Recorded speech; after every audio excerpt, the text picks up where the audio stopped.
Good morning, সবাই কেমন আছো? আশা করি খুব ভালো আছো। সুস্মিতা টটেস ফ্যামিলিতে তোমাদেরকে সবাইকে স্বাগত। তো সকালবেলা উঠেই কি খাবো সেটাই ভেবে পাচ্ছিলাম না, গালে হাত দিয়ে চিন্তা করছি যে কি করব আজকে টিফিনটা। তো তারপরে গালে হাত দিয়েই ভাবলাম যে চলো দেখা যাক কি করা যায়। দেখতে দেখতে রান্নাঘরে অনেকক্ষণ পরে হটপটের দিকে একটা নজর পড়লো। তো চলো, কালকের তো রুটি ছিল দেখলাম, তো ভাবলাম যে এটা দিয়েই কিছু করে ফেলি টিফিন আজকে। তো আজকের তো শনিবার, মেয়ে আর বাবা খাবে হচ্ছে প্রেশার কুকারে ফেনা ভাত, তো সেটা করা কমপ্লিট হয়ে গেছে। এবারে আমি, মা আর দিদি কি খাবো সেটা রেডি করব। চলো, কালকের বাসি রুটি দিয়ে আজকে একটা সুন্দর টিফিন করে নেব। তো সেটা তোমরা সবাই বাড়িতে করে খেতে পারো, চটপট একটা টিফিন হয়ে যায়। তো যেটা হচ্ছে, চাটুতে দিয়ে দিলাম একটু তেল, তার মধ্যে রেখেছিলাম হচ্ছে কেটে পেঁয়াজ লঙ্কা দিয়ে ডিমটা ভালো করে ফাটিয়ে নিলাম, নিয়ে ঢেলে দিলাম চাটুতে গরম গরম তেলের মধ্যে। তো এটাকে কি করব অনেকেই বুঝতে পেরেছো, আর যারা বুঝতে পারোনি তারা দেখতে থাকো।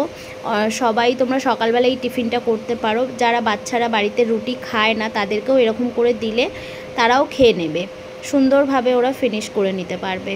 তো চলো, ডিমটা তো ভালোই ভাজা হয়ে গেছে। আর যে রুটিটা তোমাদেরকে দেখালাম সেই রুটিটা না আমি তেলে হালকা করে ভেজে নিয়েছিলাম, সেটা তোমাদের সঙ্গে শেয়ার করিনি, দেখতেই পাচ্ছ। তো আমি তেলে ভালো করে ফ্রাই করে এই কারণে নিলাম, যেহেতু কালকে রাত্রিরের রুটি, তো একটু চাটুতে ভাজা করে নিলে কি ভালো হয় আর কি।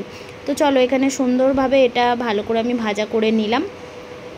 এটা খুব ভালো লাগে খেতে, এটা আমার মাকেও একটা করে দিয়েছি তার আগে, মা বলেছে খুবই ভালো লেগেছে, খুবই সুন্দর। মা বলছিল ডিম টোস্ট করে দিতে, তারপরে মাকে বললাম মা কালকে রুটি আছে, কি করব, এরকমভাবে করব তো ডিম টোস্টেরই মতন হয়ে যাবে? তো বললো হ্যাঁ করে দে। তো যাই হোক, আমার তো এদিকে এই রুটিটা একদম কমপ্লিট হয়ে গেছে। তোমাদের কেমন লাগলো অবশ্যই কমেন্ট করে জানিও, যে সকালের বাসি রুটি দিয়ে এরকম সুন্দর করে কারা কারা খাও। আশা করি অনেকেই খাও। তো চলো, আমি একটু ফোল্ড করে নিলাম রুটিটাকে সুন্দরভাবে।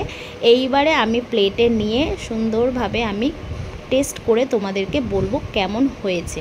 তো চলো, ভাজাটা দেখেছো একদম পুরো রোলের মতন। হ্যাঁ, এটা না রোলও করে খাওয়া যেতে পারে, সত্যিই তো তোমাদের সঙ্গে শেয়ার করতে করতে ভেবে নিলাম। তো যাই হোক, এখানে আমি এখন দিয়ে দেব প্লেটের মধ্যে একটু সস। হ্যাঁ, সসটা দিয়ে খেলে খুব সুন্দর টেস্ট লাগবে খেতে। আর বাচ্চাদের তো এইসব তো একদম সুন্দর খাবার, ওদেরকে দিলে আর ওরা কিছুই চাইবে না। তো চলো একটুখানি টেস্ট করে বলি তোমাদেরকে কেমন হয়েছিল। ওফ, একদম সুন্দর টেস্ট হয়েছিল তোমাদেরকে, যেটা সত্যি কথা বলছি। তোমরা অবশ্যই করে খেয়ে দেখো। যারা ঝাল খাও তারা ভালোভাবে লঙ্কা টঙ্কা দিয়ে সুন্দর করে করে খেয়ে দেখবে, আর যারা ঝাল খাও না, লঙ্কা তো দেওয়ার কোনো দরকারই নেই। আর আজকে সকালের টিফিনটা কেমন লাগলো অবশ্যই কমেন্ট করবে। টাটা।